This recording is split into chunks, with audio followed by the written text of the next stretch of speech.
Tocha kama ngana maye chiko sori kurwa se ligi ya National Super League wa sekimene kemo kya gosora tugulit kule gora sege tigi ya Cardinal Otunga Mosocho na sekimene kule timu ya Gusii FC yale kwenye timu ya Mombasa Stars na se gosori yeyu nige nseme tangani ya chete makalijo gutabikana korenda sense mo ya kabere nige timu ya Mombasa Stars yende kwa konyonsie goli wetali bagalia tuwete gwetere nsemo ye kona chitaike 52 na isano na ibere kunyara koirire timu ya Gusii FC kwenda gwetere timu ya gatatu kurunse ase ligi ya National Super League na kwanya Mombasa Stars uskavosio wiki namba ya 5 na 3 ase ligi ya National Super League.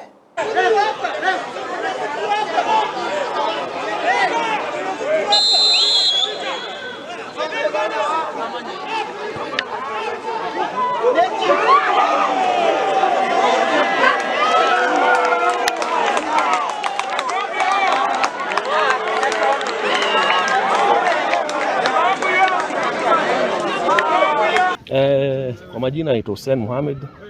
aka Madaga, na imekuwa hard for to win kwa sababu kwanza kiwanja si kizuri, so imebidi tu adapt na play yetu kidogo tuibadilishe at least, lakini by the end of the day tumepata ushindi. Ilikuwa tu attack, lakini kiwanja imetu limit sana kwa sababu it's too bound,